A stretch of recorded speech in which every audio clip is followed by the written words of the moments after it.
Capítulo 7. Elías Mechnikov. Los solícitos fagocitos. Parte 1. La caza de microbios siempre ha sido un asunto irregular y extravagante.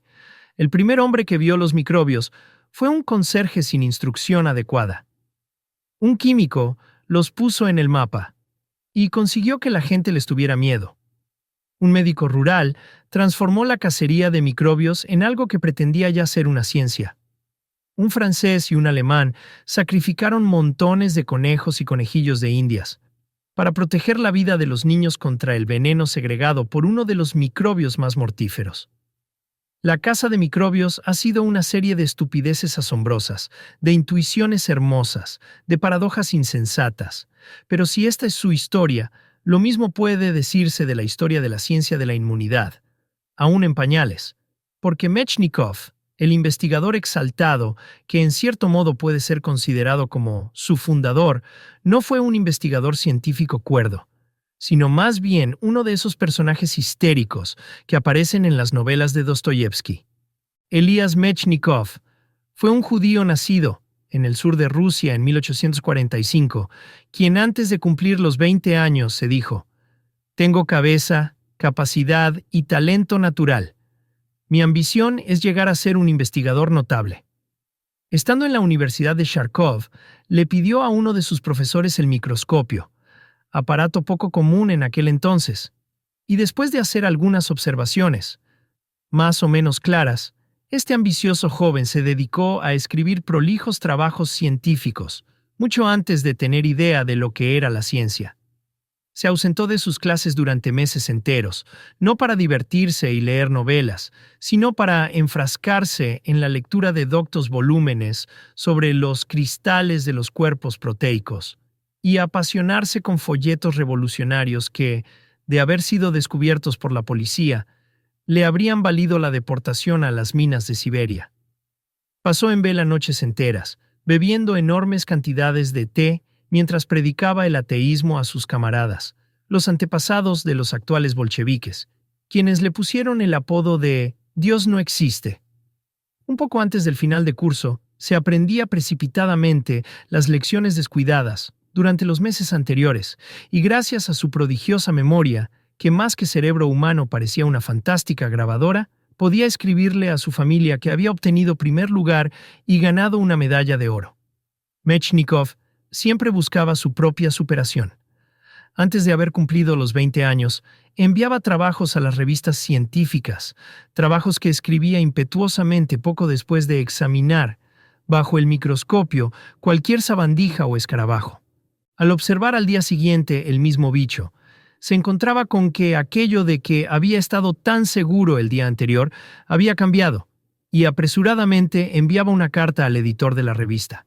«Le agradeceré no publique el manuscrito que ayer le envié, pues he caído en la cuenta de que estaba en un error». Otras veces se ponía furioso porque los editores rechazaban sus exaltados descubrimientos. «El mundo no sabe apreciarme», exclamaba encerrándose en su habitación, dispuesto a morir y gimiendo tristemente: «Si como caracol pequeño fuera, en mi concha me escondiera». Si Mechnikov sollozaba porque sus profesores no estimaban debidamente su brillante talento, también hay que admitir que era incontrolable. Su obstinado interés por todos los seres vivientes le hacía olvidar sus propósitos suicidas y sus violentos dolores de cabeza. Pero sus constantes disputas con los profesores estropeaban la posibilidad de efectuar una labor científica seria. Por fin le dijo a su madre, que siempre lo mimó y confiaba en él: «Me interesa especialmente el estudio del protoplasma, pero en Rusia no hay ciencia». Y con gran premura se trasladó a Alemania, a la Universidad de Würzburg.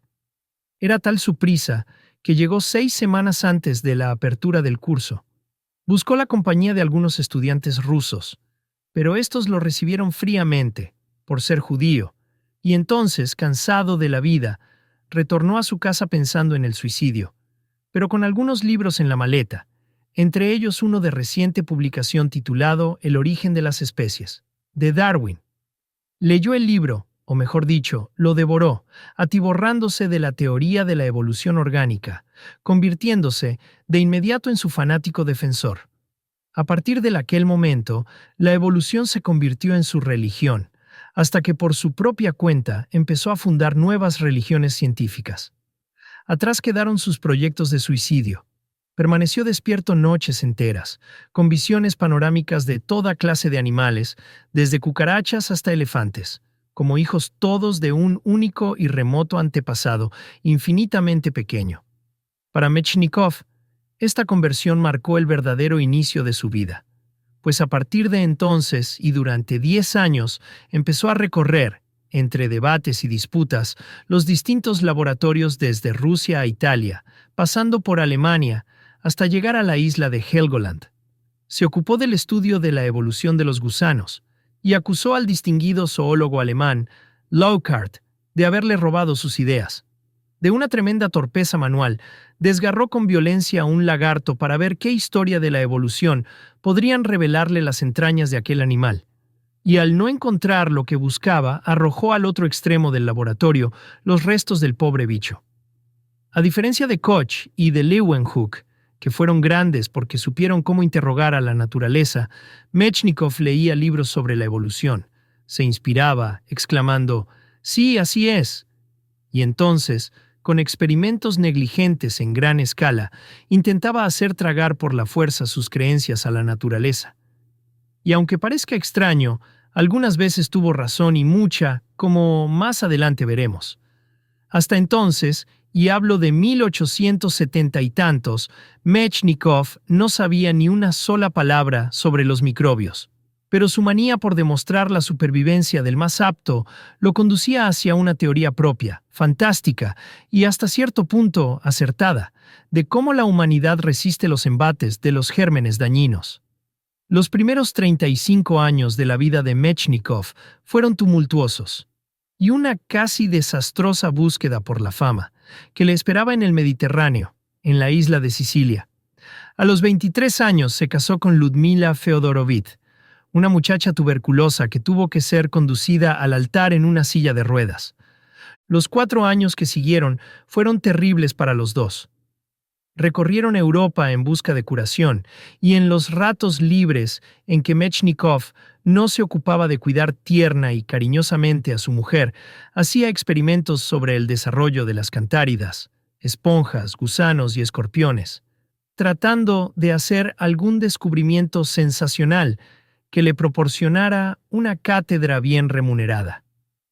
No sobreviven los mejores, sino los más hábiles, se decía, a medida que publicaba sus trabajos científicos y movía influencias.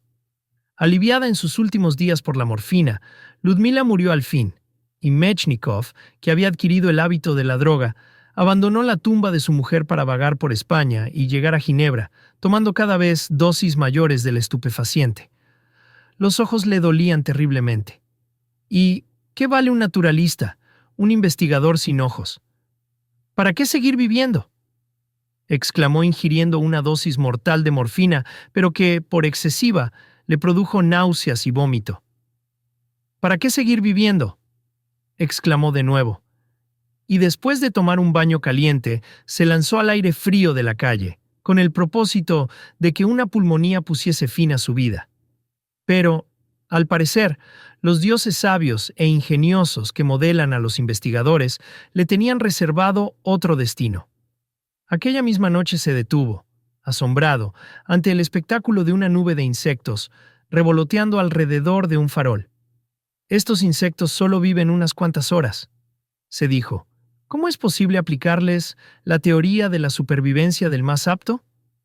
Y se enfrascó de nuevo en sus experimentos. El dolor de Mechnikov fue intenso, pero no duró mucho. Nombrado profesor de la Universidad de Odessa, donde enseñó la supervivencia del más apto, llegó a ser respetado por su saber y adquirió mayor dignidad. Y 2 años después de la muerte de Ludmila, conoció a Olga, inteligente muchacha de 15 años, hija de un hacendado. «Se asemeja a Cristo. Es tan pálido y está tan triste», murmuraba Olga. Poco después se casaron. A partir de entonces, la vida de Mechnikov fue menos infeliz. La idea del suicidio ya no lo perseguía. Sus manos empezaron a ponerse a la altura de su cerebro. Aprendía a experimentar. Jamás ha existido otro hombre que intentara con mayor sinceridad aplicar su religión, que era la ciencia, a todos los actos de su vida. Tomó por su cuenta a Olga enseñándole ciencias y artes, y hasta la ciencia y el arte del matrimonio. Ella reverenciaba las profundas verdades que la ciencia le proporcionaba, pero mucho tiempo después dijo: los métodos científicos que Mechnikov aplicaba a todas las cosas pudieron haber sido un grave error en estos delicados momentos psicológicos.